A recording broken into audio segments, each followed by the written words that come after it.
नमस्कार, स्वागत है आपका हेलो किसान में। आपके साथ मैं हूं अंशु सिंह। हेलो किसान, आप किसानों का अपना लाइव फोन इन कार्यक्रम, जहां हम बात करते हैं खेती किसानी की, ऐसे तरीकों के बारे में आपको बताते हैं जिससे हमारे किसानों की आय में वृद्धि हो सके या फिर उन्हें अच्छी फसल प्राप्त हो सके। तो चलिए शुरुआत करते हैं आज के अपने लाइव फोन इन कार्यक्रम की। आज किन विषयों पर हम बात करेंगे और साथ ही हमारे एक्सपर्ट्स भी स्टूडियो में मौजूद रहेंगे जो कि आप किसानों के कॉल्स के जवाब देंगे। तो नजर डालते हैं आज के विषय पर। आज का हमारा विषय है गर्मियों में बेलदार सब्जियों की बुआई एवं देखभाल, और साथ ही बात करेंगे समन्वित खेती की। तो दोनों ही विषय बहुत महत्वपूर्ण है। अगर हम बेलदार सब्जियों की बात करें तो अच्छी बात यह है कि हमारे किसान साल भर में 3 बार इसकी फसलें ले सकते हैं, बहुत कम समय में तैयार हो जाती है। और क्योंकि ये स्वास्थ्य की दृष्टि से काफी अच्छी होती है, इसीलिए की बाजार में मांग भी बनी रहती है, तो किसान इससे अच्छा मुनाफा ले सकते हैं। लेकिन बेलदार सब्जियों में कौन सी सावधानियां हैं जिसका ध्यान रखना जरूरी है, या फिर अच्छी पैदावार कैसे ले सकते हैं, या फिर किसी बीमारी या किसी और समस्या से आप परेशान हैं, उसका समाधान चाहते हैं, तो भी आप हमें कॉल कर सकते हैं। 2 टोल फ्री नंबर आपको हम बता देते हैं जिनके माध्यम से आप हमें संपर्क करें, हमारे एक्सपर्ट से बात करें। 1800-113060, दूसरा नंबर है 1800-113061, टोल फ्री, यानी इन पर आपका कोई शुल्क नहीं लगेगा। बेलदार सब्जियों के अलावा हम बात करेंगे समन्वित खेती के बारे में। जी हाँ, क्या है समन्वित खेती, कैसे हमारे किसान इसे अपना सकते हैं, और सबसे अच्छी बात, कैसे किसानों के सभी रिसोर्सेज का इसमें बेहतर इस्तेमाल हो सकता है। इस पर हम विस्तार से बात करेंगे और आपको समझाएंगे भी कैसे किसान इसे अपनाए और इससे लाभ ले। 2 मेहमान हमारे साथ स्टूडियो में हैं, आइए उनसे आपकी मुलाकात करवा देते हैं, जो कि अगले 1 घंटे तक हमारे साथ बने रहेंगे। हमारे साथ स्टूडियो में है डॉक्टर गोगराज सिंह, आप वरिष्ठ वैज्ञानिक हैं, शाकीय विज्ञान संभाग IARI पूसा नई दिल्ली में। गोगराज जी, स्वागत है आपका। आप हमें बेलदार सब्जियों के बारे में बताएंगे, और साथ ही हमारे दूसरे मेहमान जो कि वर्चुअल प्लेटफॉर्म पर हमारे साथ जुड़ रहे हैं, उनसे भी हम आपकी मुलाकात करवा देते हैं। हमारे साथ डॉक्टर AS पवार जी हैं, आप निदेशक हैं भारतीय कृषि प्रणाली अनुसंधान संस्थान मोदीपुरम, उत्तर प्रदेश में। बहुत बहुत स्वागत है डॉक्टर पवार आपका भी कार्यक्रम में। आपसे हम समन्वित खेती के बारे में समझेंगे। तो चलिए, कार्यक्रम की शुरुआत हो चुकी है। हमेशा की तरह हमें आपकी कॉल्स का इंतजार रहेगा, क्योंकि जब तक आपकी कॉल्स हम तक नहीं पहुंचेंगी तब तक हमें इस बात की तसल्ली नहीं होगी कि हमारे किसान वाकई में हमें देख रहे हैं और अपनी समस्याएं हम तक पहुंचा रहे हैं, हम उनकी समस्याओं का समाधान कर पा रहे हैं। तो कार्यक्रम की शुरुआत में आपको बता दें कि जब भी आप हमें कॉल करें, टेलीविजन की आवाज बंद कर दें, अपना सवाल कम से कम शब्दों में पूरा करने का प्रयास करें, ताकि ज्यादा से ज्यादा कॉल्स हम कार्यक्रम में शामिल कर सके। उम्मीद करते हैं कि हमारे दर्शक जरूर इन सभी बातों का ध्यान रखेंगे। गोगराज जी, जैसा कि बेलदार सब्जियों की हम बात करें तो न्यूट्रिशन में इनका बहुत महत्वपूर्ण रोल है, क्योंकि हम जो पोषण सुरक्षा है वो भी बहुत जरूरी हो जाती है, और पोषण सुरक्षा में सब्जियों की भूमिका क्या है ये बात बताने की जरूरत नहीं है। और ऐसे में ये बहुत जरूरी भी हो जाता है कि हमारे उपभोक्ताओं तक सही समय पर सब्जियां पहुंचती रहे, उनकी थाली से सब्जियां ना घटे। तो बेलदार सब्जियों का क्या महत्व है किसानों की आय के लिहाज से अगर हम बात करें, क्योंकि साल भर वो ले सकते हैं, 3 बार इसको ले सकते हैं, कम समय में तैयार भी हो जाती है और बहुत ज्यादा इनमें मेहनत भी नहीं होती है। तो थोड़ा सा विस्तार से बताएं कौन कौन सी बेलदार सब्जियां हैं गर्मियों की, और किस तरीके से हमारे किसान इनका लाभ ले सकते हैं। देखिए, सबसे पहले तो हम बात करें तो बेलदार सब्जियों में बहुत सारी सब्जियां हैं, जिनमें मुख्य जो उत्तर भारत के मैदानी भागों में अभी जिनकी बिजाई चल रही है और जिन्होंने किसान भाइयों ने जिनकी नर्सरी तैयार कर रखी है, उनकी ट्रांसप्लांटिंग हो रही है। तो उनमें लौकी, करेला, खीरा, चिकनी तोरई, धारीदार तोरई, कद्दू आदि बेलदार सब्जियां हैं। अगर हम बात करें इनकी महत्व की, तो इनका पौष्टिक महत्व तो होता ही है। जैसे हम बात करें अगर खीरे की, जिसको सलाद के रूप में प्रयोग किया जाता है, जिसमें पानी की मात्रा अच्छी होती है, जो कि हमें शरीर को ठंडक प्रदान करता है। और करेले में जो चेरेंटीन नाम का जो रासायनिक पदार्थ होता है, वो जो डायबिटिक जो पेशेंट होते हैं, शुगर के जो रोगी होते हैं, उनके लिए बहुत लाभदायक होता है। और जैसे कद्दू होता है, उसमें बीटा कैरोटीन की मात्रा अधिक होती है, जो कि हमें रतौंधीर नामक रोग से बचाती है। अगर हम बात करें रिज गार्ड या स्पॉन्ज गार्ड, जिनमें तोरई के नाम से गलते, जिनमें फाइबर की मात्रा बहुत अधिक होती है, जो कि हमें डाइजेशन होता है उसमें हेल्प करता है।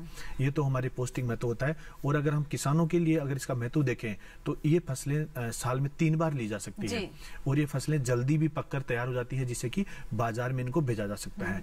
अगर हम बात करें करेले की या खीरे की, जिनमें आजकल जो संकर किस्में हैं, गाइनोसिस आधारित जो संकर किस्में हैं, उनकी तुड़ाई जो बीज की जो बुआई है, उससे लगभग 45 से 50 दिन में किसान भाई कर सकते हैं। और गायनोसिस आधारित बताया यहाँ पर, इसका क्या मतलब होता है? देखिए, गायनोसिस आधारित किस्में आजकल बेलदार सब्जियां जिसमें करेला और खीरे में बहुत प्रचलित है, उसमें ये होता है कि आपका जो संकर किस्में है उसमें जो मादा पुष्प है उसकी संख्या ज्यादा होती है और जो फल बनता है वो मादा पुष्प पे बनता है। नर पुष्प सिर्फ परागण के लिए ही मधुमक्खियों के द्वारा पोलन एक फूल से दूसरे फूल में ट्रांसफर होते हैं। अच्छा। तो उसकी संख्या बढ़ जाती है जिससे कि आपकी उपज बढ़ जाती है। तो और ये जो सब्जियां हैं जैसे इनमें खीरा और करेला, इनकी संरक्षित कृषि भी खेती भी बहुत लाभदायक होती है। तो संरक्षित खेती काफी प्रचलित है और बड़े पैमाने पर हमारे जो किसान है इसे अपना भी रहे ताकि साल भर जो खीरा है वो उपलब्ध रहे। और इसकी हम देखते हैं कि खीरे की तो मांग हमेशा ही बनी रहती है, ये सिर्फ एक सीजन के लिए नहीं होता है। चलिए देखते हैं, इससे जुड़ी हमारी ये रिपोर्ट।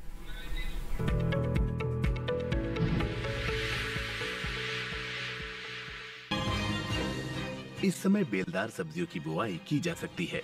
साथ ही जिन किसानों ने बेलदार सब्जियां लगा रखी हैं, वो फसल की देखरेख करें। बेलदार सब्जियों में लौकी, तुरई, करेला, ककड़ी और खीरा आते हैं।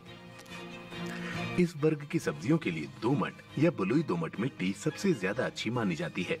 इसमें ज्यादा जैविक पदार्थ और अच्छे जल निकास वाली मिट्टी की जरूरत होती है। मिट्टी का पीएच मान 6 से 7 के बीच होना चाहिए। खेत की पहली जुताई किसी मिट्टी पलटने वाले हल से करनी चाहिए और उसके बाद 2 या 3 सामान्य जुताई कर सकते हैं। खेत में पाटा लगाकर मिट्टी को भुरभुरा और खेत को समतल करें। बीज की बुवाई के लिए जरूरत के हिसाब से नालियां बना लें। बेल वाली सब्जियों में खाद और उर्वरकों का इस्तेमाल मिट्टी की जांच के अनुसार करना चाहिए। बेलदार या कद्दू वर्गीय सब्जियां गर्मी नहीं सहन कर सकती, इसीलिए इन्हें जायद में उगाया जा सकता है। इनकी खेती मुख्य रूप से अधिकतम 40 डिग्री सेल्सियस व न्यूनतम 20 डिग्री सेल्सियस के बीच के तापमान में ही की जा सकती है। इस वर्ग की सब्जियां सूरज की रोशनी और तापमान के उतार चढ़ाव से काफी प्रभावित होती हैं। रोशनी व गर्मी की अधिकता और लंबे प्रकाश काल में मादा फूलों के बजाय नर फूल ज्यादा बनते हैं, जिससे पैदावार काफी कम हो जाती है। इसके लिए उपयुक्त तापमान 25 से 30 डिग्री सेल्सियस है। देखरेख की बात करें तो तोरई और करेले की फसल में खाद और उर्वरकों का इस्तेमाल मिट्टी की जांच के अनुसार करना चाहिए। फसल में समय समय पर सिंचाई करते रहें। साथ ही बेलदार सब्जियों का कीटों और रोगों से बचाव करें।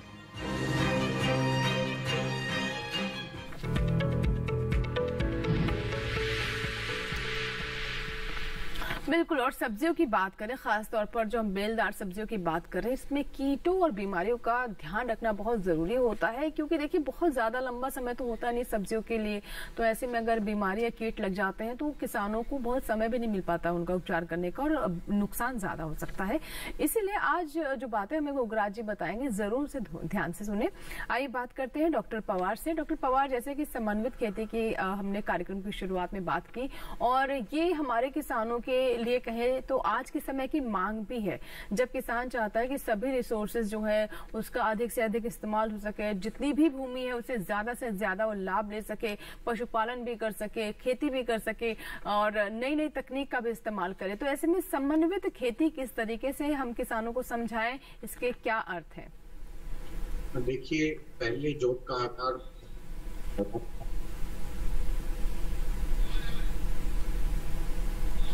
हेलो, लेकिन अब जो है आकार कम हो गया। इसी में जो कि आकार देखें तो किसानों की आय कम हो गए, उसका भी। डॉक्टर पवार, आपकी आवाज हम तक ठीक से नहीं पहुंच पा रही है। हम फिर से आप से संपर्क करने की कोशिश करते हैं और जो भी समस्या आ रही है उसे दूर करने का प्रयास करते हैं। फिर से हम आपसे समझेंगे। उग्राज जी, समन्वित खेती के बारे में जो हम बात कर रहे हैं और जैसे कि हम देख रहे हैं कि हमारे प्रधानमंत्री भी से अक्सर अलग अलग मंचों से प्रोत्साहित करते हैं किसानों को कि इस तरह की खेती से वो जुड़े। क्या है ये समन्वित खेती? देखिए, समन्वित खेती के बारे में जो डॉक्टर एस पवार साहब बता रहे हैं, तो इससे हमारा जो तात्पर्य ये होता है कि हमें जो खेती के छोटे छोटे जो घटक हैं जिसमें हम बकरी पालन भी शामिल कर सकते हैं, हम एक सब्जियां भी उसमें शामिल कर सकते हैं, उसमें हम जो मुर्गी पालन है वो भी उसमें शामिल कर सकते हैं। तो जो किसान है जिनके पास जोत काफी छोटी है और वो एक अगर फसल लगाते हैं तो उनको मुनाफा अच्छा नहीं मिल पाता है, तो वो अपने कम क्षेत्र में बहुत सारे जो कंपोनेंट्स है, जो कि हम बात की हमें, जिसमें सब्जियों का भी खेती कर सकते हैं, धान की भी खेती ले सकते हैं, जो दलहनी सब्जियां उनकी भी हम छोटे क्षेत्र में खेती कर सकते हैं, और जो संरक्षित खेती है उसको भी उसमें बढ़ावा दिया जाता है। तो इन सब को मिलाकर हम खेती करते हैं, जिससे कि हमारी जो छोटे जोत वाले जो किसान है उनकी आय है वो निरंतर बनी रहती है। समन्वित भी कहते हैं, यानी सबका समावेश हो, इंटीग्रेटेड, जिसमें सभी का समावेश हो। तो ये कहती है, इससे क्या होता है कि किसानों की आय लगातार बनी रहती है, किसानों की आय बढ़ती है, और इससे क्या जो किसानों की जो बाजार में जो जाता है उत्पाद, उसका भी मूल्य उसको अच्छा मिल जाता है, क्योंकि इसमें सभी प्रकार के हमें खेती के जो भी कंपोनेंट है, जो भी घटक है, उसमें सम्मिलित किए जाते हैं। जी जी बिल्कुल। और देखिए, अब वो समय नहीं रहा कि आपने एक दो फसल ले ली, खरीफ में ले ली, रबी में ले ली और साल भर किसान खाली रहे, वो अब समय नहीं है। अब किसान खाली नहीं रहना चाहता, ना ही वो चाहता है कि उसका खेत खाली रहे। जो भी समय बचता है उसका सदुपयोग करे, उन सभी रिसोर्सेज का ज्यादा से ज्यादा उपयोग कर सके, क्योंकि आप जानते हैं कि जोत घट रही है और जरूरतें बढ़ रही हैं। तो कैसे हमारे किसान नई तकनीक का इस्तेमाल करके और साथ ही जो हमारे पारंपरिक तरीके थे उनका समावेश करते हुए समन्वित खेती को अपना सकता है और अपनी आय में वृद्धि कर सकता है, जो कि हमारी सरकार का मकसद भी है कि किसानों की आय में वृद्धि हो, ज्यादा से ज्यादा वो अपने रिसोर्सेज का इस्तेमाल कर सके। तो हम बात करेंगे डॉक्टर पवार से आगे, और अगर आपके कोई भी सवाल है तो आप हमें कॉल कर सकते हैं। 2 टोल फ्री नंबर हम स्क्रीन पर फ्लैश कर रहे हैं, वहां से नोट करें और अपने सवाल हम तक पहुंचाएं। गोगराज जी, चलिए अब बात करते हैं जो हमारा पहला विषय है, यानी जो बेलदार सब्जियों की हम बात कर रहे हैं। तो मुख्य तौर पर कौन कौन सी सब्जियां आती है वो तो आपने बताया, लेकिन अभी किसान किस तरीके से गर्मियों की सब्जियां ले सकते हैं, सही समय क्या है? देखिए, अगर हम बेलदार सब्जियों की बात करें तो बेलदार सब्जियों की जो बुआई होती है वो 2 प्रकार से की जाती है।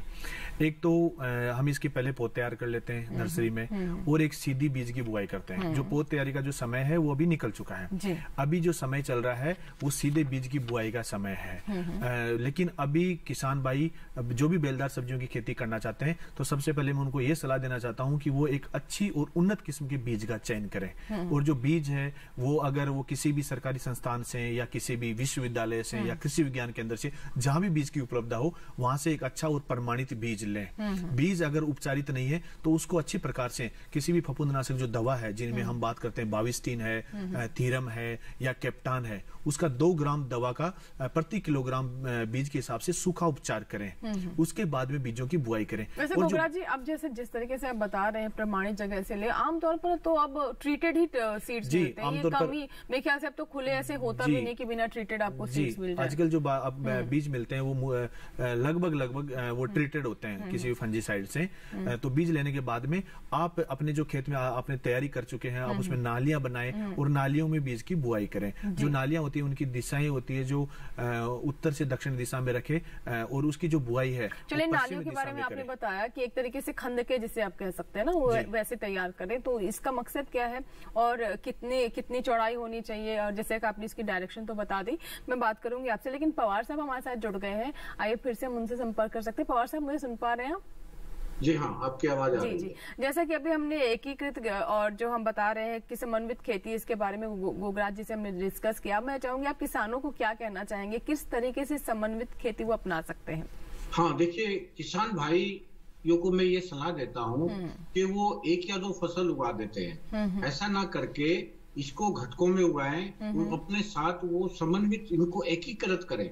सब्जी को आप फसलों के साथ एकीकृत करें, फसलों को पशुधन के साथ एकत्रित करें, और इन सबको आप मछली के साथ, मछली पालन के साथ भी आप समन्वित कर सकते हैं। तो जो कृषि प्रणाली के जितने भी हमारे घटक हैं, उनको अगर हम एक साथ समन्वित करते हैं तो इनसे एक तो लाभ ज्यादा होगा, और किसान की पोषणता, खाद्य समस्या का तो समाधान होगा ही होगा, उसकी पोषणता बढ़ेगी। साथ साथ आजकल जो हम प्राकृतिक खेती की बात कर रहे हैं, प्राकृतिक खेती समन्वित खेती को परिपूर्ण करती है। क्योंकि अगर किसान को खाद की जरूरत है तो उसको गोबर की खाद मिल रही है, पशुधन का मूत्र मिल रहा है, और जितना भी सब्जियों और फसलों का अवशेष है उसको वो वर्मी कंपोस्ट बना। बिल्कुल डॉक्टर पवार, यहाँ पर जैसे कि आपने कहा कि इन जो हमारी पारंपरिक चीजें हैं उनका भी समावेश कर सकते हैं, और हम देख रहे हैं कि प्राकृतिक खेती को लेकर किस तरीके से सरकार हमारे किसानों को प्रोत्साहित कर रही है। तो इस पे मैं और आगे आपसे बात करूंगी, लेकिन उससे पहले इससे जुड़ी हमारा जो आज का विषय यानी समन्वित खेती, इससे जुड़ी रिपोर्ट देख लेते हैं।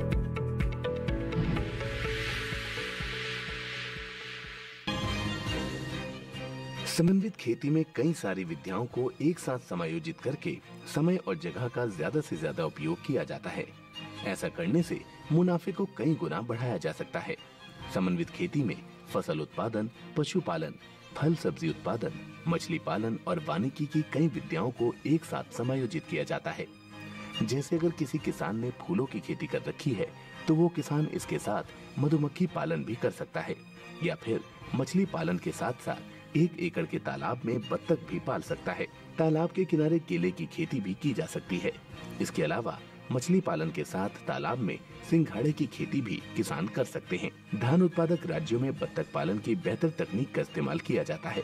इसके अलावा फसल उत्पादन से मिलने वाला पुआल या भूसे का उपयोग पशुओं के आहार के अलावा मशरूम उत्पादन में भी किया जा सकता है। समन्वित कृषि प्रणाली से कृषि के क्षेत्र में रोजगार के अवसर बढ़ाने, परिवार के लिए संतुलित पौष्टिक आहार जुटाने, पूरे साल आमदनी और रोजगार का इंतजाम करने, मौसम और बाजार से जुड़े जोखिम कम करने में मदद मिलती है। इससे खेती में काम आने वाली वस्तुओं के लिए किसानों की बाजार पर निर्भरता भी कम हो जाती है। इस तरह समन्वित खेती करके फायदे को कई गुना बढ़ाया जा सकता है।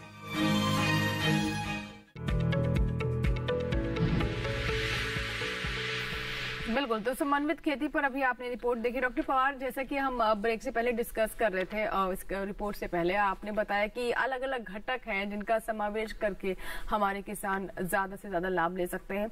और अगर मैं कहूँ कि ये कुछ नई बात नहीं जिसे हम आज बताने की कोशिश कर रहे हैं, जिस तरीके से हम इसे प्रेजेंट कर रहे हैं, ये तो पहले होता ही था। मतलब समन्वित खेती कहें या फिर किसान जो है फसलें भी ले रहे हैं और पशुपालन भी कर रहे हैं, वहीं से खाद भी बन रही है। तो ये सब चीजें तो मतलब हमारी परंपरा का या फिर कहीं हमारी विरासत है। यस, इसी परंपरागत को हमने वैज्ञानिक दृष्टिकोण से आगे लेके चलना है। जी। जैसे कि अभी हम मछली पालन की बात करते हैं और आज का विषय हमारे साथ ग्रीष्मकालीन सब्जी भी है। तो ग्रीष्मकालीन सब्जी के लिए अतिरिक्त स्थान की जरूरत नहीं है। मछली उत्पादन में जो तालाब के पास अपना तटबंध है, उसको डाई के बोलते हैं, उस पर हम सब्जी लगा सकते हैं। और जो बेल वाली सब्जियां हैं इनको हम तालाब के पानी के ऊपर कर सकते हैं। पानी का स्थान है वो बेल ले लेगी ऊपर, और पानी का तापक्रम ज्यादा नहीं पड़ पाएगा, ऊपर पड़ेगी, स्थान की जरूरत नहीं हुई। उसके साथ साथ उसको सिंचाई की भी जरूरत नहीं है। तलछट अपने आप में एक उपजाऊ मिट्टी होती है। ये उपजाऊ मिट्टी जो है आपको एक न्यूट्रिएंट देगी सब्जी को, जिससे सब्जियों के ऊपर और ज्यादा पड़ेगी। तो बिना खर्च के आप सब्जी का उत्पादन कर पा रहे हैं। इसके साथ साथ उपज आपकी बढ़ रही है। इसके साथ साथ मछली पालन में भी कोई आपका खर्च नहीं हो रहा है। क्यों नहीं खर्च हो रहा है? क्योंकि हमने इसको समन्वित किया है पशुधन के साथ, या हमने पोल्ट्री बर्ड के साथ समन्वित किया है। तो उस क्षेत्र का सिर्फ अपने वाला स्थान ही उसका धोपन की जो है परस का उसके तालाब में भेज देना है। वही तालाब उसके फाइटोप्लैंक्टन का भोजन है, जिस फाइटोप्लैंक्टन को मछलियां खाती है। तो हमने इसको वैज्ञानिक दृष्टिकोण देना है और किसान भाइयों को समझाना है कि इस तरीके से हम इनको समन्वित करें। किसान, ये बात सत्य है, किसान कर रहा था, पारंपरिक रूप से कर रहा था। अब इसको वैज्ञानिक दृष्टिकोण से किसान करेगा, उसकी लागत कम आएगी, उसकी उपज ज्यादा होगी और प्रति इकाई क्षेत्र बढ़ेगा। ये हमें किसान के लिए बहुत कुछ बताने की जरूरत है। जी बिल्कुल। तो बहुत महत्वपूर्ण बातें आपने बताई कि किस तरीके से हमारे किसान अपने हर एक इंच का, मतलब जो जितने भी भूमि है, हर एक इंच का उचित इस्तेमाल वो कर सके। गोगराज जी, अब आपसे बात कर लेते हैं। बेलदार सब्जियों की हम बात कर रहे हैं, जिसमें आपने बताया कि कौन कौन सी सब्जियां हैं। अब जैसे आपने बताया कि बीज का चुनाव किस तरीके से करें, तो किस तरीके से खेत की तैयारी करें, क्योंकि बहुत ज्यादा देखिए बहुत समय तो नहीं रहता। अभी अब नर्सरी वाला समय तो निकल चुका है, सीधे बीज वाला समय है, तो उसमें खेत की तैयारी कैसे करनी होती है?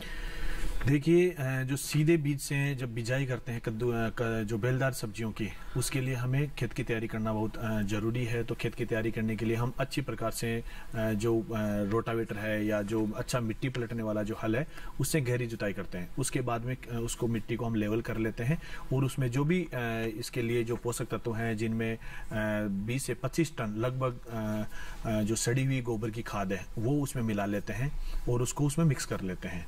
और जो नाइट्रोजन, फास्फोरस और पोटेशियम है, जो बेलदार सब्जियों के लिए जो संतुलित मात्रा है, उसमें नाइट्रोजन 100 किलोग्राम है, फास्फोरस 60 किलोग्राम है और जो पोटास है उसकी मात्रा लगभग 60 किलोग्राम रखनी चाहिए। जो फास्फोरस और पोटास की पूरी मात्रा खेत की तैयारी के समय डालनी चाहिए और नाइट्रोजन की आधी मात्रा खेत की तैयारी के समय डालें। जो शेष आधी नाइट्रोजन की मात्रा जो बचती है वो उसको 2 भागों में बांटकर हम जो खड़ी फसल है उसमें डालते हैं, जो नालियां होती है बेलदार सब्जियों के लिए। तो इस प्रकार से हम पहले खेत को समतल करके फिर उसमें हम बेड बना लेते हैं उठे हुए, जिनकी ऊंचाई जो लगभग 15 सेंटीमीटर और जो चौड़ाई होती है वो लगभग 1 मीटर 80 सेंटीमीटर से 1 मीटर चौड़े बेड बना लेते हैं। और उसमें हम जो ड्रिप के पाइप, अगर हमारे पास ड्रिप की सिंचाई की व्यवस्था अच्छी है तो वो बिछाकर उसमें जहां पर लेटरल जहां पर पानी की बूंद गिरती है उसी जगह पर हम बीज की बुआई कर देते हैं और उसमें लगभग आधे से 1 घंटे तक पानी चला देते हैं। जब पौधे बढ़वार की अवस्था में आ जाते हैं, उससे 10-15 दिन बाद में जब बीजों का अंकुरण होता है तो उस समय फिर हम उसमें खरपतवारों का प्रबंधन आदि क्रियाएं करते रहते हैं। जी, एक कॉलर है नंद स्वरूप मिश्रा जी हैं, जिन्होंने उत्तर प्रदेश के बाराबंकी से में कॉल किया है। आइए बात कर लेते हैं। जी नंद स्वरूप मिश्रा जी, बताइए क्या सवाल है आपका। नमस्कार जी। हमारी जमीन हिसाब से हमारे बहुत महत्वपूर्ण नई तकनीकी जानकारी भी अहम है। जैसे हम पानी में सिंघाड़े लगाते हैं तो सिंघाड़े को बचाने के लिए तो हम दवा छिड़कते हैं, उनमें मछली फंसी है, उनसे हमारी मछलियों को नुकसान होगा कि नहीं होगा, ऐसे में उसको बताएंगे। ठीक है, बात करते हैं। डॉक्टर पवार, ये हमारे दर्शक है नंद स्वरूप मिश्रा जी, ये तालाब में बता, जैसे सिंघाड़े की हम खेती करते हैं और साथ ही उसमें मछली पालन भी करें, तो सिंघाड़े पर जो हम अगर दवा का छिड़काव करते हैं तो क्या मछलियों पर इसका प्रभाव पड़ेगा? हाँ, नहीं, देखिए, जहाँ आप सिंघाड़े की खेती कर रहे हैं उसको प्राकृतिक तरीके से करेंगे। दवाई अगर छिड़केंगे उसका आपको विपरीत प्रभाव मछलियों पर पड़ेगा और किसी न किसी रूप में वो फूड चेन में शामिल होकर हमारे भोजन में शामिल हो जाएगा। जो लोग मछली खाते हैं, तो हम बिल्कुल भी रिकमेंड नहीं करते कि सिंघाड़े की खेती के साथ वो जो है मछली पालन करें, और अगर करें तो प्राकृतिक रूप या ऑर्गेनिक फार्मिंग के जो हमारी प्रैक्टिस है उसको वो प्रयोग करें। वो तकनीकी हम किसान भाई आपको दे देंगे, उससे बिना दवाई के भी आपका सिंघाड़े का उत्पादन बहुत ही अच्छा होगा और मछली जो है उसका वृद्धि भी आपकी नॉर्मल मछली की वृद्धि से अधिक हो पाएगी। जी, एक कॉलर है अनिल है, जिन्होंने हमें बालाघाट से कॉल किया है। अनिल जी से बात कर लेते हैं। जी अनिल जी, स्वागत है आपका हेलो किसान में, बताइए क्या प्रश्न है। जी, स्वागत है आपका।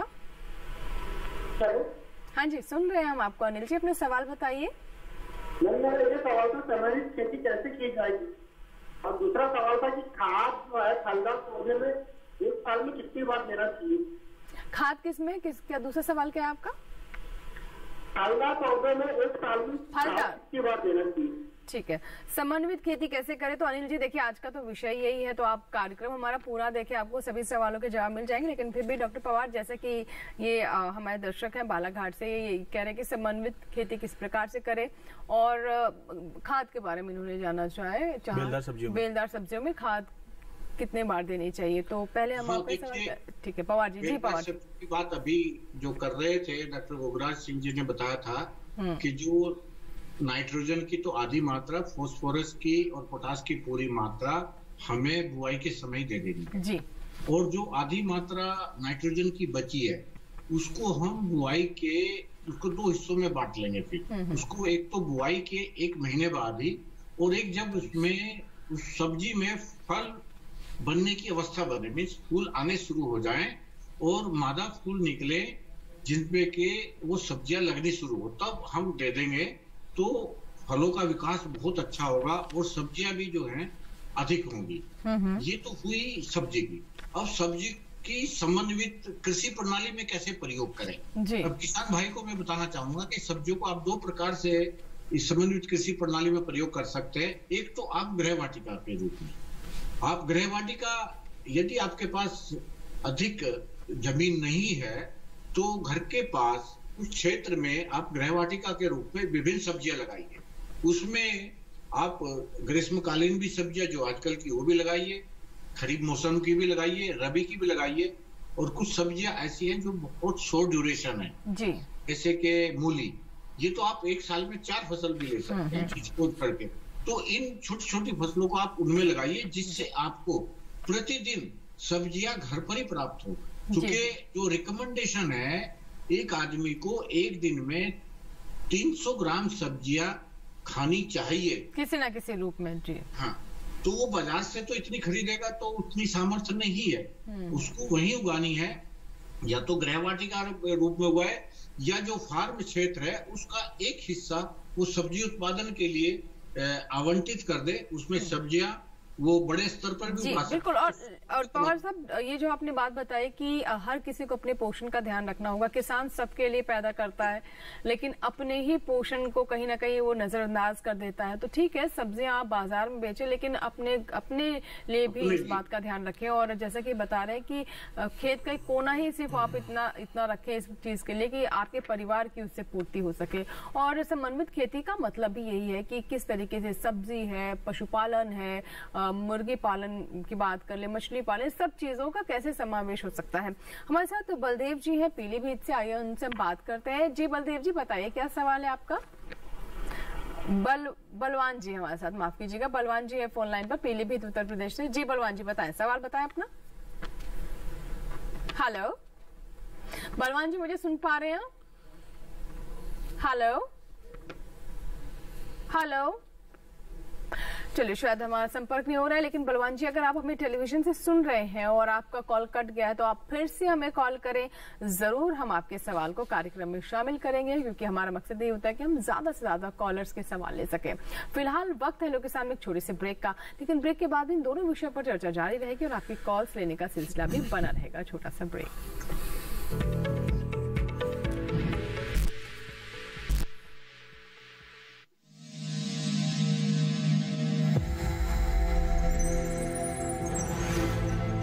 आत्मनिर्भर किसान, भारत की शान। उत्पादन में आत्मनिर्भर होने के साथ साथ फसल की कटाई के उपरांत उपज की हानि को रोकने, ग्रामीण क्षेत्रों में रोजगार सृजन करने और बीज से बाजार तक के विजन को मजबूती देने के उद्देश्य से 1 वर्ष पूर्व माननीय प्रधानमंत्री श्री नरेंद्र मोदी जी ने एक महत्वाकांक्षी केंद्रीय योजना एग्रीकल्चर इंफ्रास्ट्रक्चर फंड की शुरुआत की।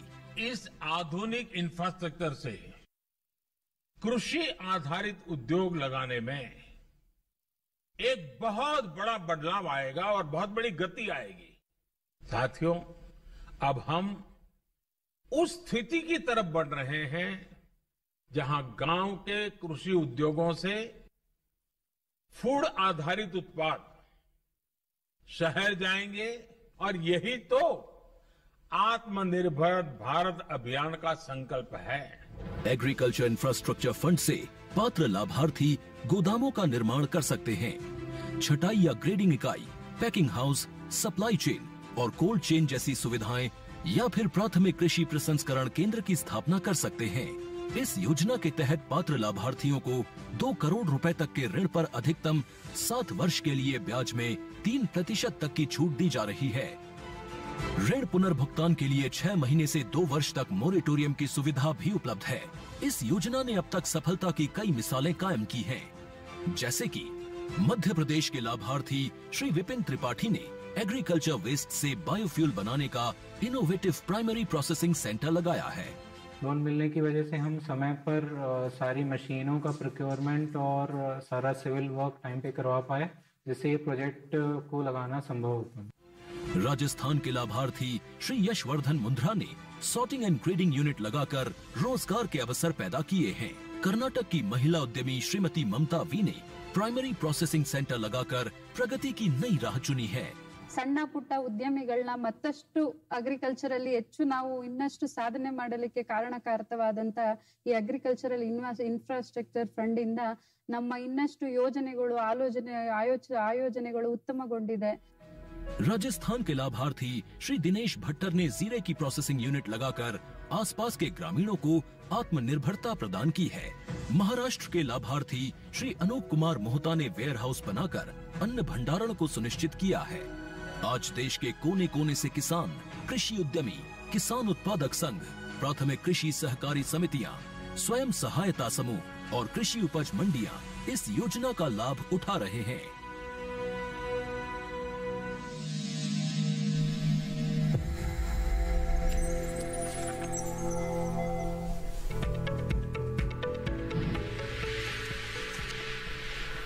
ब्रेक के बाद एक बार फिर आपका स्वागत है। एक दर्शक हमारे साथ जुड़ रहे हैं हेलो किसान में उड़ीसा से। आइए हम बात करते हैं। हेलो हेलो हेलो जी जी सुशांत जी बताइए क्या सवाल है आपका? सम्मानित खेती में पानी छिड़काने की खर्ची में जानकारी चाहिए था। एक बार फिर से दोहराइए अपना सवाल। पानी छिड़काने के बारे में जानकारी चाहिए। डॉक्टर साहब समझ पा रहे हैं उड़िया में बोल रहे हैं कुछ लोकल में। एक बार फिर से बताइएगा सर, हम आपका सवाल नहीं समझ पा रहे। हेलो अच्छा ठीक है, समन्वित ठीक है पवार जी समन्वित खेती के बारे में जानना चाहते हैं। ओडिशा से हमारे दर्शक हैं सुशांत कुमार, और मैं चाहूंगी कि ओडिशा के संदर्भ में अगर ये थोड़ा सा आप बता सकें। हाँ सुशांत जी, आप उड़ीसा से बोल रहे हैं तो आपको बता दूं कि उड़ीसा में मछली आधारित समन्वित कृषि प्रणाली के जो मॉडल विकसित किए हैं उनको भुवनेश्वर में जो कृषि विश्वविद्यालय वहां पर आप अगर अधिक जानकारी लेना चाहते हैं तो वहां भी संपर्क स्थापित कर सकते हैं। इसके साथ साथ आप जिस भी जिले से संबंधित हैं जिले में कृषि विज्ञान केंद्र की आपको जानकारी वैरायटीज का तो आपकी जानकारी के लिए मैं बताऊं जो मछली आधारित समन्वित कृषि प्रणाली है इसमें आप जो है मछली को मुख्य घटक रखते हैं और उसमें दूसरे घटक आपके सहयोगी घटक हो जाते हैं। तो सहयोगी घटकों में सबसे पहले जो मैंने पहले भी बताया था तटबंधों पर आप सब्जी या फल वृक्ष लगाए। फल वृक्ष में आपका केला बहुत अच्छा आ रहा है उड़ीसा में, और दूसरे भी फल वृक्ष आपकी आवश्यकता के अनुसार है आप उस पर लगा सकते हैं, क्योंकि आपका जो तटबंध है वो काफी ऊंचा होता है जमीन से, वहां पानी नहीं होता है। और तो तालाब के पास की बराबर की जमीन यदि वहां पानी भरा हुआ है कि जल भराव की स्थिति है तो वहां आप धान आराम से उगा सकते हैं। और धान में पोषण देने के लिए अजोला वहां के लिए बहुत ही अच्छी संस्कृत प्रजाति है। एक प्रकार का फर्न है जो धान को सभी पोषक तत्व देने में मदद करता है, परंतु वातावरण से ये नाइट्रोजन संरक्षित करके में स्थापित करता है जिसको पौधे ले लेते हैं। जी जी जी। इसके साथ साथ आप अजोला फिश फार्मिंग भी कर सकते हैं धान के साथ। अजोला तो जैसे कि आपने बताया ये बहुत पशुओं के लिए बहुत अच्छा रहता है। हाँ अजोला आप पशु धन के लिए भी बहुत अच्छा है। इसको हम मुर्गी पालन में भी हम उपयोग करा रहे हैं, सुकर पालन में भी किसान भाई उपयोग कर रहे हैं। गायों के लिए हरा चारा बहुत अच्छा है, पौष्टिक हरा चारा है। इसके साथ साथ देखिए धान में उत्पादन बढ़ाया है, मछली का उत्पादन इससे बढ़ रहा है। तो हमने देखा 1 हेक्टेयर में 1000 से 1500 किलो मछली उत्पादन धान के साथ प्राप्त कर सकते हैं। ये धान के साथ हमने अजोला को लगाया हुआ है। तो किसान भाई आप निचली भूमि में इस प्रकार से समन्वित कर सकते हैं। अब धान के बाद आपके खेत खाली पड़े रह जाते हैं, उसको आपने समुचित प्रयोग करना है, क्योंकि धान की एक फसल। देखिए उस बेल्ट में तो ये चीज हम देख रहे हैं कि काफी प्रचलित भी है, किसान ये करते भी कि धान के साथ मछली पालन कर रहे हैं। हमारे साथ एक दर्शक है, आइए उनसे बात करते हैं। हेलो हेलो जी नमस्कार, स्वागत है आपका हेलो किसान में। जी बताइए, धनबाद से बात कर रहे हैं आप ही गजानन जी। जी बताएं, सवाल बताएं अपना।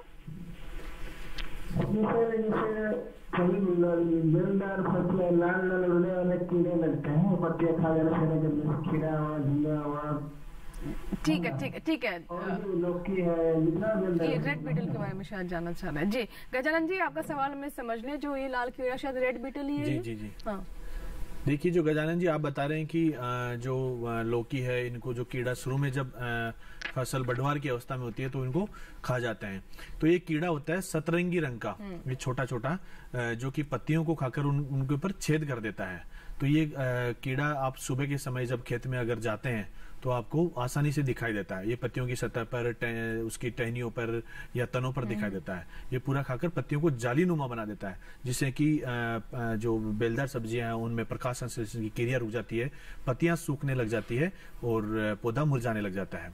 तो इसके नियंत्रण के लिए सबसे पहले तो यह है कि अगर आपके खेत में अगर शुरुआती तौर पर अगर इसकी संख्या कम है, अब खेत में अगर जाएंगे देखेंगे अगर इसकी कम है, तो जिसी भी पत्तों पर या टहनियों पर बैठे हैं तो आप इस कीड़े को इकट्ठा करके कहीं भी एक खेत के किनारे में गड्ढा खोदकर इनको दबा सकते हैं। क्योंकि शुरुआती जब इसका प्रकोप होता है, तो अगर इसका प्रकोप ज्यादा हो गया है, ज्यादा नुकसान कर रहा है, तो इसके लिए जो कीटनाशक दवा है, जिनमें हम मार्शल नाम की एक जो दवा है उसका 2 ml प्रति लीटर पानी में घोल बनाकर छिड़काव करते हैं, तो इस कीट से हमें निजात मिलता है।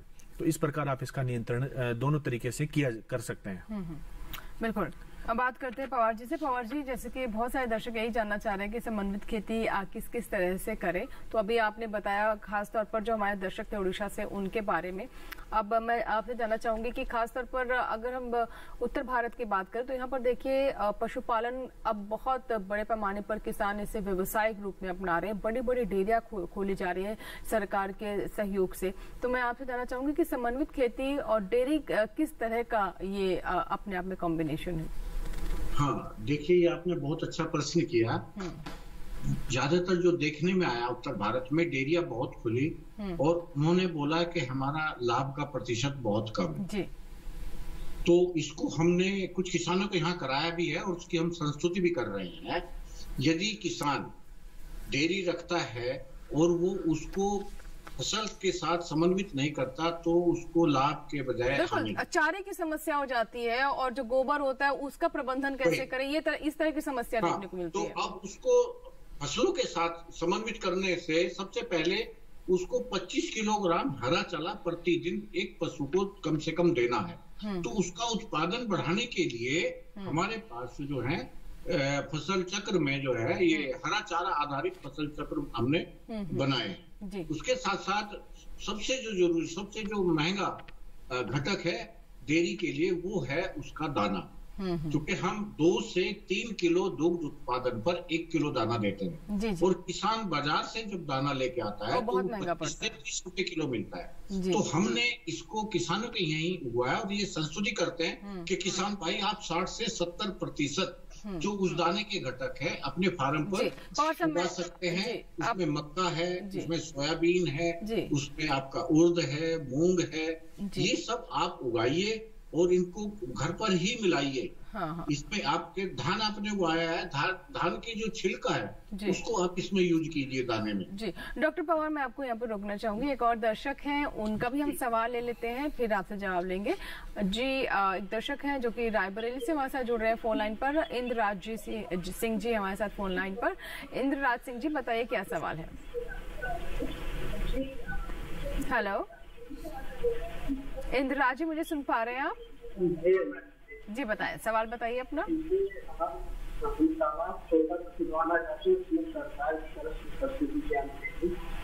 क्या करना चाहते हैं आप? तालाब बनवाना चाहते हैं। एक बार अपना सवाल फिर से दोहराइए। तालाब बनवाना चाहते हैं। ठीक, देखिए सरकार की तरफ से सब्सिडी क्या मिलेगी, कितने जमीन लगेगी, कैसे क्या है?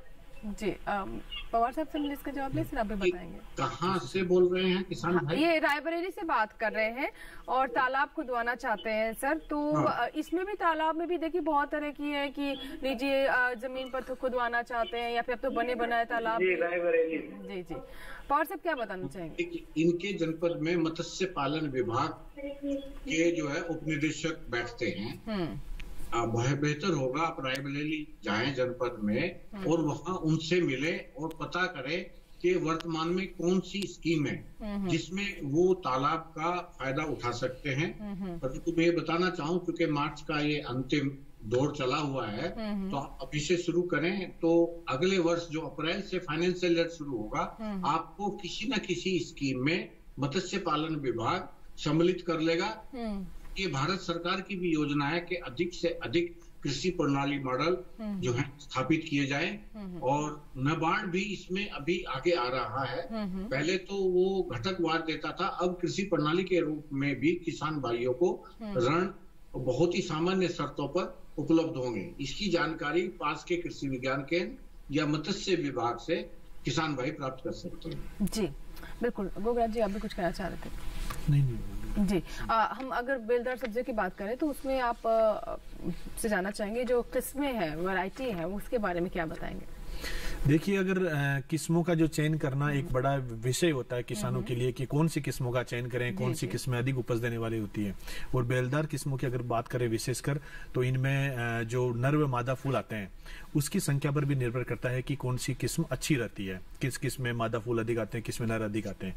तो अगर हम बात करें, अगर हम फसल के हिसाब से लेते हैं, अगर हम लौकी की बात करें तो लौकी की किसान भाई पूसा नवीन की किस्म ले सकते हैं, पूसा समृद्धि, पूसा संतुष्टि और पूसा संदेश, ये हमारी जो किस्म है। इनमें जो पूसा नवीन है वो लंबी वाली लौकी की किस्म है, पूसा संतुष्टि है जो नाशपाती आकार की जो लौकी आती है वो वाली किस्म है, और पूसा संदेश गोल वाली लौकी की किस्म है। और इसके अलावा पूसा हाइब्रिड 3 है, उसका भी किसान भाई चयन कर सकते हैं। अगर हम बात करते हैं करेले की, तो इसमें हमारी बहुत सारी किस्में हैं जिनमें पूसा औषधि, Pusa hybrid 2, Pusa hybrid 4, Pusa hybrid 5, इसके अलावा पूसा 2 मौसमी, पूसा विशेष, और जो छोटे वाले करेले की किस्म है जिनमें पूसा पूर्वी का चयन कर सकते हैं। और अगर कुछ किसान भाई अगर करेले को संरक्षित कृषि में लगाना चाहते हैं तो हमारे संस्थान ने किस्म विकसित की है पूसा रसदार, उसका भी वो चयन कर सकते हैं।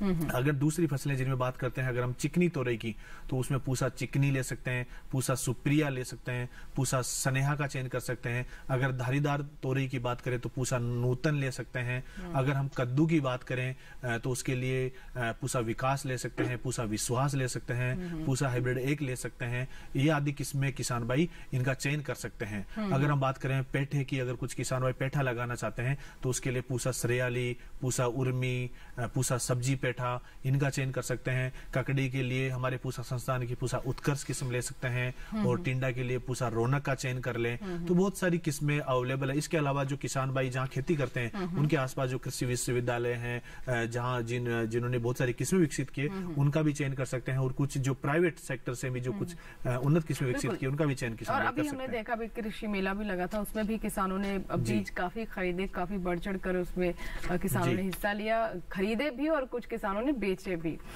एक दर्शक है हमारे साथ फोन लाइन पर, आइए बात करते हैं। हेलो हेलो हेलो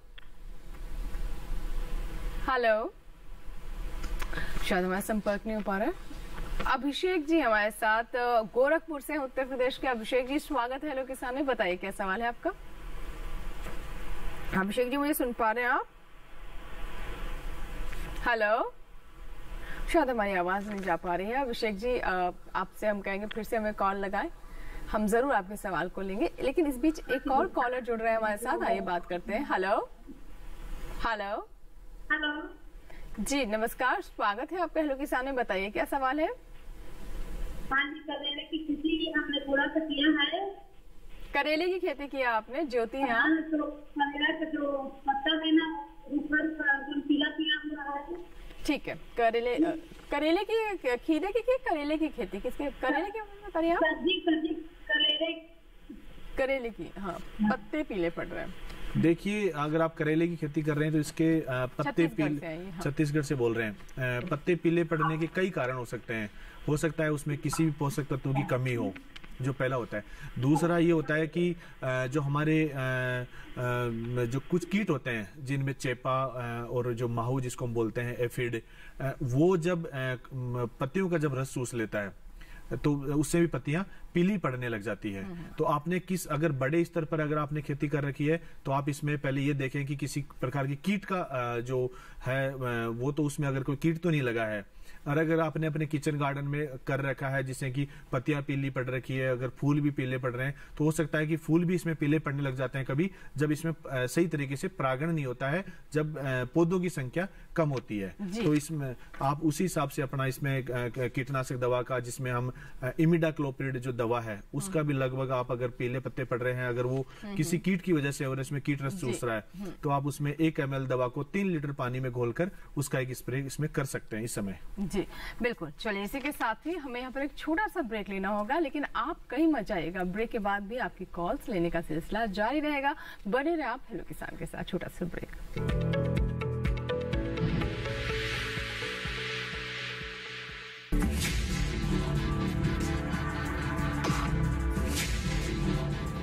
भोजन, जल और शुद्ध वातावरण हमारे जीवन का मुख्य आधार है और कृषि इसका मूल स्तंभ। पिछले 60 वर्षों में विज्ञान आधारित कृषि का व्यापक प्रसार हुआ है। साथ ही कृत्रिम संसाधनों के बढ़ते प्रयोग से कृषि की सतत क्षमता पर चिंताएं बढ़ी हैं। प्रधानमंत्री श्री नरेंद्र मोदी जी के दूरदर्शी नेतृत्व के अंतर्गत रसायन मुक्त जैविक खेती एक महत्वपूर्ण प्रयास है। रसायन मुक्त जैविक खेती को बढ़ावा देने के लिए 5 वर्ष पूर्व सरकार ने परंपरागत कृषि विकास योजना तथा उत्तर पूर्व भारत में जैविक मूल्य श्रृंखला योजनाएं आरंभ की।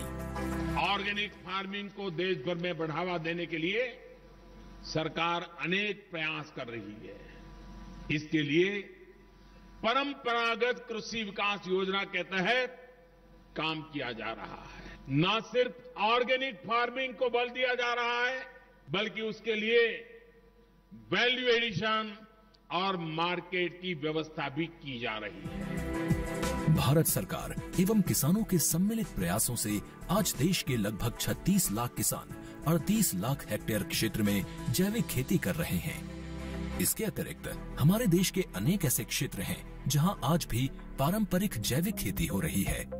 इन पारंपरिक जैविक क्षेत्रों को जैविक प्रमाणीकरण सुलभ कराने हेतु पीजीएस के अंतर्गत लार्ज एरिया सर्टिफिकेट का प्रावधान किया गया है। इस प्रक्रिया की विशिष्टता ये है कि इसमें प्रमाणीकरण मात्र 2 से 3 महीनों में हो जाता है, जबकि सामान्य परिस्थितियों में इसमें 2 से 3 वर्ष का समय लगता है। अंडमान निकोबार केंद्र शासित प्रदेश के कार निकोबार एवं नैन काउरी द्वीप समूह देश के सर्वप्रथम ऐसे प्रमाणीकृत जैविक क्षेत्र हैं। अभी हाल ही में संपूर्ण लक्षद्वीप को जैविक खेती के रूप में प्रमाणित किया गया है। वर्ष 2016 में सिक्किम राज्य पूर्ण जैविक कृषि राज्य के रूप में प्रमाणित हो चुका है। सुदूर उत्तर में हिमालय श्रृंखला के बीच स्थित लद्दाख ने भी पूर्ण जैविक के लक्ष्य की ओर बढ़ना शुरू कर दिया है। जैविक उत्पादों को बाजार सुलभ कराने तथा किसानों की उपभोक्ताओं तक पहुंच बनाने के लिए एक समर्पित जैविक खेती पोर्टल भी बनाया गया है। जैविक खेती पोर्टल के जानकारी मंच और विपणन मंच के माध्यम से किसानों को उच्च गुणवत्ता उत्पादन तथा बाजार उपलब्ध कराया जा रहा है। आशा है देश के सभी राज्य अपने जैविक क्षेत्रों का विस्तार करेंगे और देश में जैविक कृषि क्रांति को मजबूत करने में योगदान देंगे। जैविक उत्पादों की देश और विदेशों में बढ़ती मांग तथा जैविक उत्पादों का बढ़ता बाजार, किसानों की उपभोक्ताओं तक पहुंच तथा जैविक एफपीओ द्वारा जैविक कृषि व्यापार में भागीदारी हमारे किसानों को अपनी आय बढ़ाने का अवसर दे रहा है। पिछले 5 वर्षों में जैविक कृषि उत्पादों का निर्यात दोगुने से अधिक बढ़कर 7,000 करोड़ रुपए से अधिक का हो गया है और इसमें प्रतिवर्ष 20% से अधिक की वृद्धि हो रही है। उम्मीद है पारंपरिक क्षेत्र के किसान भी इस बढ़ते बाजार से लाभान्वित होंगे और जैविक कृषि आंदोलन को आगे बढ़ाएंगे। किसानों की मुस्कान समृद्ध हिंदुस्तान की है पहचान।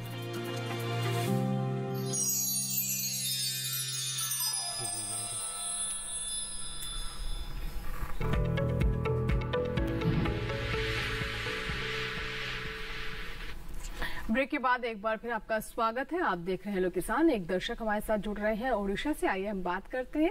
Hello hello hello, Gaurav ji हमारे साथ फोन लाइन पर। गौरंग जी, हेलो गौरंग जी, मेरे सुन पा रहे हैं आप? कट गया फोन। चलिए, शायद हमारा संपर्क नहीं हो पा रहा है। एक और कॉलर है, आइए बात करते हैं उनसे भी। हेलो हेलो हेलो जी, नमस्कार, स्वागत है आपका। अजय किशन कुमार जी, सवाल बताएं अपना। जी, मधुमक्खी पालन और उसके ड्रोन के बारे में पूछना था। ठीक है, मधुमक्खी पालन के बारे में आप जानना चाहते हैं। पवार साहब, मधुमक्खी पालन भी समन्वित खेती का एक घटक है, क्या बताना चाहेंगे? हाँ, देखिए, किसान भाई को ये बताना चाहूंगा कि जब हम फसलों की खेती कर रहे हैं उनमें सब में फूल आते हैं, चाहे वो दलहन है, तिलहन है या कोई भी सब्जियां भी है। उनके फूलों को प्रॉपरली अगर हमने यूटिलाइज करना है तो हमें मधुमक्खी पालन करना है। मधुमक्खी पालन से आप मधु ही प्राप्त नहीं कर रहे हैं, अपनी फसलों की उपज को 15 से 25% तक उपज बढ़ जाती है। तो इसका बहुत सीधा और सरल उपाय है कि एक हल्के सी छोटी सी एक ट्रेनिंग होती है, उसमें एक हफ्ते में किसान भाई आप पूरे प्रशिक्षित हो जाएंगे। और जो बी हाइव्स हैं इसके बक्स से आप लेकर अभी अगर आप करें तो अभी आपको आसपास देखना है कि कौन कौन से फूल अभी आपके पास हैं। तो फूलों की खेती आजकल चली हुई है, उस क्षेत्र में आप लगा सकते हैं। अगर अब से आप 3-4 महीने पहले शुरू करते तो सरसों का फूल ही आपके क्षेत्र में बहुत आयत में था, जो आपका हनी उत्पादन में काम आ सकता था। तो आप देखिए आपके क्षेत्र में ये फूल वाली कौन कौन सी फसलें हैं जिनमें अधिकतर फूल आया हुआ है, उसको लेकर आप मधुमक्खी पालन कर सकते हैं। परंतु इसको शुरू करने से पहले कम से कम 1 हफ्ते का प्रशिक्षण आवश्यक है, जो आपके निकटवर्ती कृषि विज्ञान केंद्र से प्राप्त हो जाएगा, या साथ में कोई विश्वविद्यालय अगर पास में है तो वहां से आपको इसका प्रशिक्षण मिलेगा। प्रशिक्षण के बाद ही आप मधुमक्खी पालन शुरू करें, अन्यथा इसको आपको मधुमक्खियों को आपस में हैंडल करने में ही दिक्कतें आएगी और परेशानी आ सकती है। जी, एक और कॉलर है हमारे साथ फोन लाइन पर, आइए बात करते हैं। हेलो हेलो जी नमस्कार। जी नमस्कार, स्वागत है आपका हेलो किसान में, सवाल पूछिए। नमस्कार जी गयाराम जी, क्या सवाल है आपका? आप हमारे साथ पंजाब से हैं फोन लाइन पर। हाँ जी, पंजाब से बोल रहा हूँ। हाँ जी, ककड़ी के बारे में पूछना चाहता हूँ। क्या जानना चाहते हैं ककड़ी के बारे में? ककड़ी की कोई किस्म पूछना चाहता हूँ मैं, ककड़ी की बुआई करना चाहता हूँ मैं। जी गोगराज जी, ककड़ी के बारे में देखिए गयाराम जी, आप अगर ककड़ी की खेती करना चाहते हैं तो हमारे पूसा संस्थान की किस्म है पूसा उत्कर्ष। पूसा उत्कर्ष उसका बीज आप ले सकते हैं, उसकी खेती कर सकते हैं। अच्छी उपज देने वाली ककड़ी की किस्म है जिसकी उपज लगभग 20 से 22 टन प्रति हेक्टेयर आ जाती है। इसके अलावा पूसा उत्कर्ष एक गिलास पानी इधर से दे दो। आप लिख लीजिए, पूसा उत्कर्ष इसका नाम है। इसके अलावा आप जो आपका निकटतम पंजाब जो कृषि विश्वविद्यालय है वहां से भी आप पता कर सकते हैं कि कौन सी किस्म का बीज अभी उपलब्ध है। वहां से आप पता कर सकते हैं, पंजाब कृषि विश्वविद्यालय से। आप पंजाब के रहने वाले हैं तो इस किस्म का आप चयन कर सकते हैं पूसा उत्कर्ष से। जी बिल्कुल, तो आप जान गए होंगे गयाराम जी कि कौन सी किस्म आप ले सकते हैं, और ये मेरे ख्याल से आसानी से उपलब्ध भी है, ये किस्में ये ले सकते हैं। पवार साहब, आपके पास मैं आना चाहूंगी क्योंकि अब कार्यक्रम के लिए ज्यादा समय नहीं बचा है, तो मैं चाहूंगी कि अंत में कुछ और बातें जो आपको लगता है कि चर्चा में नहीं आई या फिर हमारे दर्शकों के सवाल नहीं आए उससे जुड़े हुए। देखिए किसान भाइयों को मैं बताना चाहूंगा कि समन्वित कृषि प्रणाली जो पहले से किसान कर रहा था वो समन्वित कृषि प्रणाली नहीं था, वो एक तरीके से मिश्रित खेती के रूप में उन्होंने किया। तो वैज्ञानिक दृष्टिकोण इसको दे और सभी जो उसके घटक हैं जो किसान करना चाहता है उनको अपनाए। और कभी कभी हम अधिक आमदनी के चक्कर में घटकों की संख्या बढ़ा देते हैं, हम 5-5, 6-6 घटक कर देते हैं, उससे हमें हानि होती है। तो किसान भाई 2 या 3 घटक ही मिलाए। जैसे डेयरी के साथ आप चारा उत्पादन का करें और दाना उत्पादन वाली जो फसलें हैं उनको समन्वित करें। इसके साथ साथ सब्जी आपका पोषण भी देगी, आपकी आय को भी बढ़ावा देगी और आपको प्रतिदिन जो है फ्रेश सब्जियां प्राप्त हो जाएंगी। तो किसान भाई इन चीजों पे जरूर ध्यान दें। और उत्तर भारत में जाते हैं तो मछली पालन को विशेष प्राथमिकता देनी चाहिए। बिल्कुल बिल्कुल, तो ब्लू रेवोल्यूशन को काफी प्राथमिकता दी भी जा रही है। अच्छा, इस पे हमारे जो किसान हैं जो मछली पालन करना चाहते हैं खेती के साथ साथ उन्हें अनुदान भी प्राप्त है और तरह तरह की योजनाएं भी इससे जुड़ी हुई हैं। बहुत बहुत शुक्रिया डॉक्टर पवार हमसे जुड़ने के लिए और इतने विस्तार से इतने सरल शब्दों में हमारे दर्शकों को समझाने के लिए। आज का विषय बहुत बहुत धन्यवाद।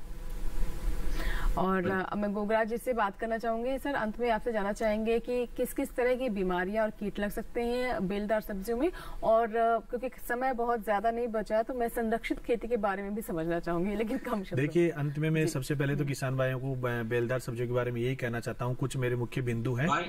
तो सबसे पहले तो यह है कि आप जब भी बेलदार सब्जियों की बुआई करते हैं और बढ़वार की अवस्था में होते हैं तो उनमें मिट्टी जरूर चढ़ाएं। मिट्टी चढ़ाने से पहले उसमें खाद व उर्वरकों का प्रयोग जरूर करें, जिनमें आप वर्मी कंपोस्ट है या आपका यूरिया, डीएपी, जिसके माध्यम से आप नाइट्रोजन की मात्रा देना चाहते हैं, और मिट्टी जरूर समय समय पर चढ़ाएं। और कीट व बीमारियों का नियंत्रण जरूर करें। जिनमें प्रमुख जो बीमारी है उनमें जो मर्दूरोमिल आसित आता है, जिसको हम डाउनी मिल्ड्यू भी कहते हैं, उसमें पत्तियों की जो निचली सतह होती है उन पर बैंगनी रंग के धब्बे होते हैं और ऊपरी सतह पर पीले रंग के धब्बे दिखाई देते हैं। तो इसकी शुरुआती तौर पर पत्तियों को आप तोड़कर इसको कुछ हद तक बचा सकते हैं, परंतु जब इसकी ज्यादा बीमारी फैल जाती है तो इसके लिए आप रेडोमिल नाम की एक जो दवा आती है उसका 2 ग्राम दवा का प्रति लीटर पानी में घोलकर छिड़काव करें। जो दूसरी जो प्रमुख बीमारी होती है वो होती है चूर्णिल आसिता, जिसको हम पाउडरी मिल्ड्यू कहते हैं। उसकी जो ऊपरी सतह और निचली जो सतह होती है पत्तियों की, उस पर सफेद रंग का चूर्ण और कवक जैसी एक वर्दी दिखाई देती है। तो उसके नियंत्रण के लिए आप केराथिन नाम की जो दवा है, जिसका 2 लगभग ml दवा को प्रति लीटर पानी में घोलकर उसका भी आप स्प्रे कर सकते हैं। और जो प्रमुख जो कीट है जिनमें फ्रूट फ्लाई है, जिसको फल मक्खी बोलते हैं, फल मक्खी क्या करती है, जो फलों की जो सतह होती है उस पर अंडे देती है, जिससे मैगट निकलकर जो फल होते हैं उसके अंदर चले जाते हैं छेद करके, और अंदर वो फल के गुद्दे को खाते रहते हैं, जिससे कि फल आपका सड़ने लग जाता है, गलने लग जाता है, और फल की जो गुणवत्ता होती है वो खराब हो जाती है। इसके नियंत्रण के लिए आप इमिडाक्लोप्रिड का स्प्रे करें। धन्यवाद जी। थोड़ा समय अब जी, धन्यवाद जी। बहुत बहुत धन्यवाद इतनी सारी जानकारियां देने के लिए। और दर्शकों से यही कहेंगे कि आप भी हमारी जो जानकारियां हैं, जो हमारे दर्शक हमें देख रहे हैं और जो हमारे कृषि विशेषज्ञ जानकारियां दे रहे हैं, उसका जरूर आप इस्तेमाल करें और अपनी आय में बढ़ोतरी करें। चलिए नजर डालते हैं कल का हमारा विषय क्या रहने वाला है। कल का हमारा विषय है प्राकृतिक खेती, और इसके साथ ही हम आपको जानकारी देंगे मशरूम की खेती पर भी। अगर आप कोई सवाल करना चाहते हैं, कोई सुझाव है, तो आप हमें अपने सवाल भेज सकते हैं। आइए बताते हैं आपको अपना ईमेल एड्रेस hellokisan2015@gmail.com। फेसबुक के माध्यम से भी आप हमें संपर्क कर सकते हैं। फेसबुक पर जाएं, सर्च करें हेलो किसान, हमारा पेज खुल जाएगा जहां पर आप सवाल अपने लिख सकते हैं। और अंत में हेलो किसान कॉल सेंटर नंबर, ये टोल फ्री नंबर आपके लिए उपलब्ध रहेगा। आइए बताते हैं किस तरीके से आप इस पर कॉल कर सकते हैं। सोमवार से शनिवार सुबह 6 से रात 10 बजे के दरमियान 1800-113060 हमारा नंबर है। इस पर कॉल करें, अपने सवाल रिकॉर्ड करवाएं, जिन्हें हम कार्यक्रम में शामिल करेंगे। और जाते जाते इस QR कोड को भी आप स्कैन कर लें। इससे आप सीधे हमारे हेलो किसान कार्यक्रम से जुड़ जाएंगे YouTube पर, जहां पर DD किसान पर प्रसारित होने वाले अन्य कार्यक्रम भी आप देख सकते हैं कभी भी कहीं भी। तो जरूर सब्सक्राइब करें हमारा चैनल। यहाँ लेंगे आपसे इजाजत, लेकिन आप बने रहे दूरदर्शन किसान के साथ। नमस्कार।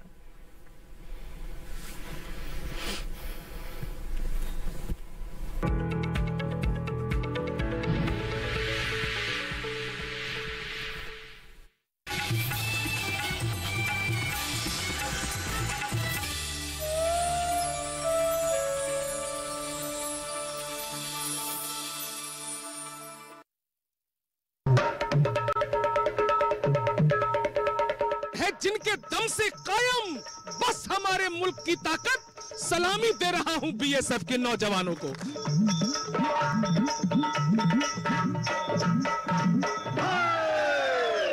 सूरज खुद अर्घ चढ़ाता है उस इंसान को जो अपना जीवन वतन के नाम करते हैं।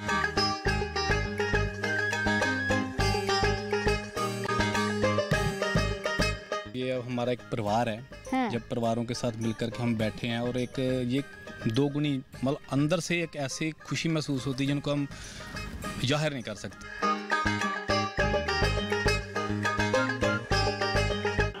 यारों से एक निवेदन, मत पी लेना भांग, वरना छत से गिर जाओगे, टूट जाएगी टांग जो मेरा सारा।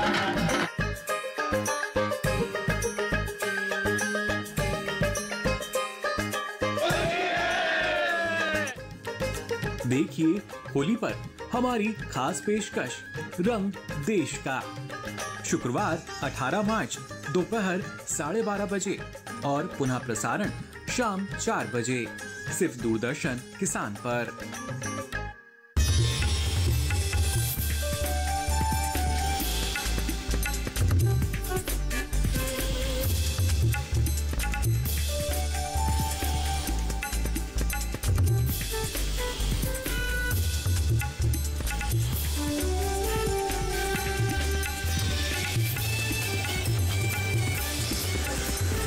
3D किसान, बदलते भारत की शान।